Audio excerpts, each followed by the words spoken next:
Film ini dibuka dengan laporan bahwa bumi sedang mengalami krisis akibat overpopulasi penduduk pada tahun 2043, di mana seluruh sumber daya di bumi tidak cukup untuk mengakomodir kehidupan populasi manusia yang ada. Oleh karena itu, Kepala Biro Alokasi Anak yang juga merupakan seorang calon anggota parlemen bernama Nicolette Kamen mendorong disahkannya Undang-Undang Pengalokasian Anak, sehingga diberlakukanlah kebijakan One Child, One Earth, satu anak untuk setiap keluarga, untuk satu bumi. Kebijakan ini dipercaya akan memperpanjang usia bumi yang terancam punah. Itu artinya tidak boleh ada saudara kandung. Kalau memang ada keluarga yang melahirkan anak kedua, anak ketiga, dan seterusnya, maka anak-anak tersebut akan dikirimkan ke program yang disediakan oleh Biro Alokasi Anak yang nantinya disingkat CAB yang bernama Cryosleep. Di fasilitas ini, setiap anak ilegal tersebut akan ditidurkan dan mereka tidak akan merasakan kelaparan, aman dari bahaya, dan mereka akan dibangunkan ketika peradaban manusia telah siap dengan dunia barunya, yaitu bumi yang lebih baik dan lebih cerah. Untuk memuluskan penerapan kebijakan ini, CAB melengkapi setiap individu dengan gelang identitas mereka masing-masing. Dalam adegan prolog tersebut, kita juga diperlihatkan seorang ibu yang mengandung hingga melahirkan putri kembar septuplet alias kembar 7 identik. Ibu ini bernama Karen Sedman yang sayangnya meninggal pada saat proses persalinan. Ketujuh saudari kembar ini kemudian dirawat oleh kakek mereka yang bernama Terence Sedman. Terence kemudian menamai mereka dengan nama-nama hari sesuai dengan jumlahnya: Monday, Tuesday, Wednesday, Thursday, Friday, Saturday, dan Sunday. Terence memutuskan untuk menyembunyikan mereka dari incaran Biro Alokasi Anak dan membesarkan mereka bertujuh. Ketika mereka sudah siap untuk menyapa dunia luar, Terence menyiapkan segala sesuatunya, melatih mereka untuk melakukan penyamaran dan mengatur jadwal keluar rumah mereka. Jadi mereka bertujuh hanya boleh keluar rumah di hari yang sesuai dengan nama mereka. Monday boleh keluar rumah pada hari Senin, Tuesday pada hari Selasa, Wednesday pada hari Rabu, dan seterusnya sampai Sunday pada hari Minggu. Yang membuat rumit adalah ketika mereka keluar rumah, mereka hanya boleh memakai satu identitas, yaitu nama ibu kandung mereka sendiri, Karen Sedman. Ciri fisik mereka pun juga harus diatur sama, dan yang terpenting adalah di penghujung hari, anak yang telah menghabiskan waktu di luar rumah harus berbagi pengalaman semua yang mereka jalani seharian kepada saudari lainnya, sehingga itu akan memudahkan mereka untuk menerima tongkat estafet menjalani hari berikutnya. Yang jelas ini adalah plot yang konyol ya, karena tidak mungkin mereka mau begitu saja berbagi pacar yang sama nantinya kan. Suatu ketika, Thursday keluar rumah bermain skateboard, dan sialnya Thursday mengalami kecelakaan parah yang membuat satu ujung jari telunjuknya terpotong. Ini membuat Terence memutuskan untuk mengamputasi jari telunjuk milik saudari-saudarinya agar fisik mereka tetap terlihat identik nantinya. Yah, ini adalah konsekuensi besarnya.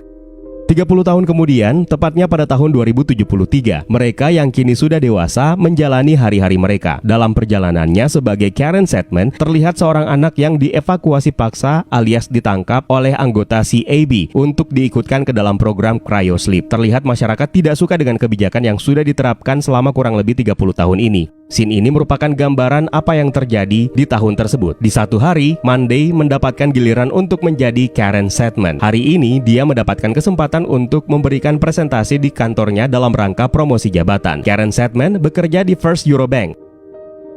Sebelum berangkat, Monday terlihat kesulitan mengatasi kegugupannya menghadapi hari penting itu. Dia sampai muntah-muntah. Saturday yang lagi mandi menawarkan diri untuk menggantikannya. Tapi Monday yakin kalau dia baik-baik saja. Setelah melakukan persiapan, makeup, dan semua tampilannya sebagai Karen Sedman sudah sangat sempurna. Dan Monday pun akhirnya berangkat ke tempat kerjanya. Sesampainya di checkpoint, Monday diperiksa oleh seorang petugas CAB yang bernama Adrian Knowles. Monitor cek menyarankan Adrian untuk melontarkan beberapa pertanyaan sebagai konfirmasi identitas. Tapi Adrian malah keterusan sampai menggoda Monday. Tiba di kantornya, di lift, Monday bertemu dengan saingannya yang juga akan melakukan presentasi untuk promosi jabatan yang bernama Jerry. Saat berpisah di lift, Jerry memperingatkan Monday kalau dia akan mengawasinya. Malam pun tiba. Tuesday sampai Sunday terlihat khawatir karena Monday tidak kunjung pulang ke rumah. Friday dan Thursday berusaha melacak gelangnya, namun rupanya lokasinya tidak ditemukan dan GPS-nya dalam keadaan atau status non-aktif. Tuesday malah jadi khawatir jangan-jangan Monday kecelakaan dan tewas. Yang mana kalau itu beneran terjadi, maka habislah mereka. Mereka nggak bakalan bisa keluar rumah lagi karena mereka menggunakan satu identitas yang sama, yaitu Karen Sedman. Keesokan harinya, tepatnya hari Selasa, Tuesday bersiap-siap berdandan dibantu oleh Saturday. Penjaga apartemen mereka terlihat heran karena seingat dia, Karen Sedman tidak pernah pulang semalaman. Tuesday berhasil meyakinkan si penjaga agar tidak menimbulkan kecurigaan. Tuesday menjalankan hari yang berat karena dia sama sekali tidak menerima informasi informasi apa-apa tentang apa yang terjadi dan dialami oleh Karen Sedman di hari Senin kemarin. Tuesday menelusuri jejak Monday dan akhirnya mengetahui kalau Monday berhasil mendapatkan promosi jabatan lalu bertemu dengan Jerry di sebuah bar. Melalui informasi yang didapatkan dari bartender di bar, Tuesday akhirnya mengetahui bahwa Monday sempat terlibat cekcok dengan Jerry lalu kemudian pergi. Dia menginformasikan hal ini kepada saudari-saudarinya hingga tiba-tiba agen CAB menghadang Tuesday dan menahan serta memutus saluran komunikasinya ke saudari-saudarinya.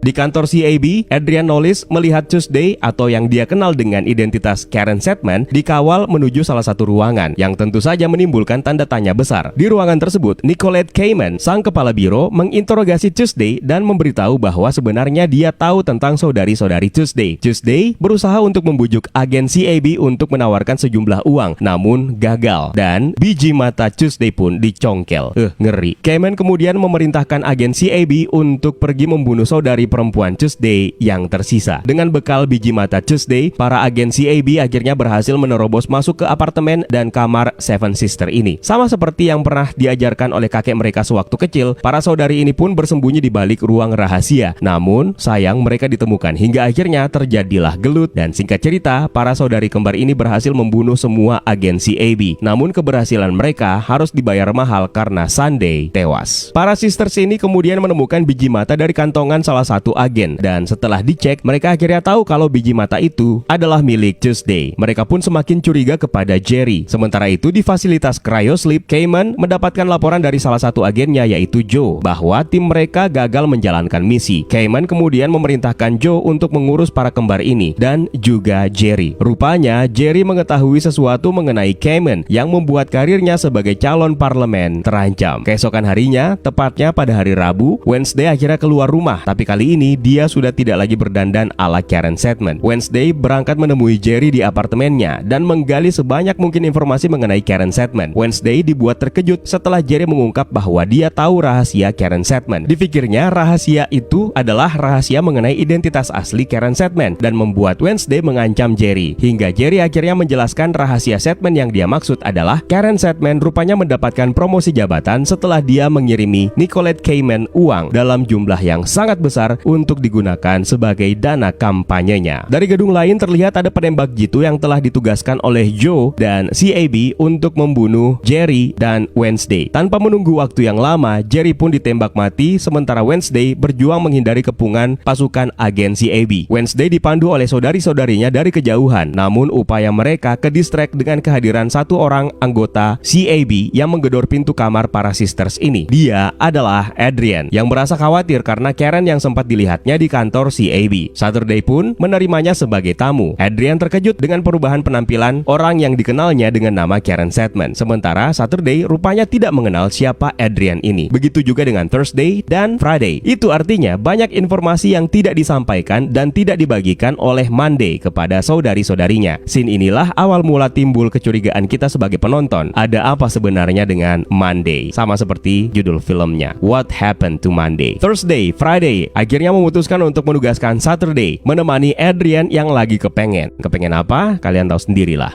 Dengan bekal gelang identitasnya, Friday menginstruksikan Saturday untuk mengaitkannya dengan gelang milik Adrian agar mereka bisa meretas file dan sistem keamanan CAB. Ada yang sempat terlupakan, yaitu Wednesday yang masih dalam pengejaran agen CAB. Friday kembali memandu saudarinya itu, tapi sayangnya Wednesday harus tewas tertembak. Kembali ke Saturday yang masih awam tentang hubungan badan, yang artinya dia masih perawan, pura-pura mendesah sambil mengaitkan gelangnya dan akhirnya Friday bisa mengakses CAB. Sementara Saturday akhirnya terlanjur melanjutkan aktivitas ranjangnya untuk pertama kali. Friday dan Thursday akhirnya mengetahui bahwa Monday masih hidup setelah mereka menyaksikannya dari kamera CCTV CAB. Setelah selesai berhubungan badan, Adrian meninggalkannya kembali ke kantor. Tidak lama setelahnya, ternyata apartemen itu telah dikepung. Dan ketika Saturday melaporkan informasi yang baru didapatkannya kepada dua saudarinya tersisa bahwa Monday diam-diam punya hubungan asmara dengan Adrian, Saturday akhirnya tewas ditembak oleh agen CAB yang telah mengepung apartemen ini. Di saat bersamaan pula, para agen CAB yang dipimpin langsung oleh Joe juga berhasil mengepung apartemen para sisters ini. Thursday berhasil kabur, sementara Friday terjebak dan akhirnya juga tewas. Mendengarkan kabar ini, Adrian bergegas kembali ke apartemen para sisters atau siblings ini. Sesampainya di sana, Thursday Thursday menghampirinya di mobil dan mengancam Adrian untuk mengakui apa yang telah direncanakannya. Karena banyak informasi yang masih belum diketahui, Thursday malah menuduh Adrian sebagai otak dari tewasnya sebagian besar saudarinya. Padahal Adrian murni tidak tahu apa-apa. Adrian pun akhirnya sadar bahwa Karen Sedman yang dikenalnya selama ini ternyata bukan hanya satu orang, melainkan ada 7 orang yang berbeda-beda yang merupakan septuplet alias kembar identik. Dia juga mengakui kalau dia mencintai Monday, hingga akhirnya titik terang dari kasus Monday ini mulai terungkap. Adrian pun memutuskan membantu Thursday untuk menyelamatkan Monday di kantor CAB. Dengan bekal kantong mayat, Adrian membantu Thursday menyelinap masuk ke kantor CAB. Sesampainya di ruang cryosleep, Thursday diam-diam merekam semua aktivitas di sana, dan akhirnya ketahuan kalau ternyata anak yang lahir secara ilegal bukannya ditidurkan secara manusiawi seperti yang berulang kali ditayangkan di media TV, melainkan mereka dihanguskan. Thursday pun akhirnya berhasil meloloskan diri dan membunuh petugas cryosleep. Dia dan Adrian akhirnya menemukan Tuesday yang telah kehilangan satu matanya dalam sebuah ruangan. Mereka kemudian mencari Monday, hingga akhirnya mereka mendiscover sebuah fakta mengejutkan bahwa ternyata Monday bertanggung jawab terhadap penangkapan dan pengepungan saudari-saudarinya, di mana Monday lah yang menjadi informan untuk Cayman. Meskipun kematian saudari-saudarinya itu sebenarnya tidak masuk ke dalam rencananya. Di acara penggalangan dana atau fundraising untuk kampanye Cayman, Thursday dan Monday akhirnya bertemu dan mereka pun bertarung di toilet. Sementara di ruang acara fundraising, Tuesday dan Adrian membajak operator video dan memutarkan rekaman video cryosleep yang di-capture secara diam-diam oleh Thursday sebelumnya. Video ini membuat semua tamu yang hadir terkejut dan bahkan membuat Cayman lunglai. Publik akhirnya tahu apa yang selama ini dilakukan oleh Cayman dengan kebijakannya terhadap saudara-saudara kandung yang dilahirkan secara ilegal. Cayman yang tiba-tiba melihat Thursday di ruangan tersebut murka dan menghampirinya, kemudian mencekik Thursday. Monday menyusul datang dari toilet dan menodongkan pistolnya ke arah Thursday. Karena mengira Monday akan menembak Cayman, Joe pun menembaki Monday. Marah melihat kejadian ini, Adrian pun membunuh Joe. Monday yang dalam kondisi sekarat akhirnya mengungkap motif dan rahasianya selama ini. Ternyata Monday ini sedang hamil anak kembar hasil hubungannya dengan Adrian. Dan inilah yang menjawab kenapa Monday terlihat muntah-muntah di awal film. Ternyata dia lagi ngidam. Monday kemudian meminta Adrian dan Thursday agar melindungi calon bayinya agar tidak diambil oleh CAB. Thursday pun akhirnya mengerti bahwa apa yang dilakukan oleh Monday ini sebenarnya sama halnya dengan apa yang dilakukan oleh kakek mereka, yaitu Terence Sedman, kepada mereka sewaktu kecil, yaitu dengan mengorbankan jari telunjuk mereka semua untuk diamputasi demi melindungi mereka semua akibat kesalahan Thursday. Monday pun akhirnya mengembuskan nafas terakhirnya. Di ending film, Child Allocation Act atau aturan hukum alokasi anak pun akhirnya dihapuskan. Cayman mendapatkan ganjaran hukuman mati, sementara bayi kembar hasil hubungan Monday dan Adrian akhirnya dimasukkan ke dalam inkubasi buatan dan tumbuh sehat sebelum akhirnya mereka nanti dilahirkan. Tuesday juga memutuskan untuk mengubah identitasnya menjadi Terry, yang mana sebenarnya ini merupakan referensi nama dari kakek mereka, Terence. Sedangkan Thursday menyatakan Karen Sedman adalah identitas definitifnya. Film ini pun diakhiri dengan pemandangan bayi-bayi yang dirawat di sebuah fasilitas khusus.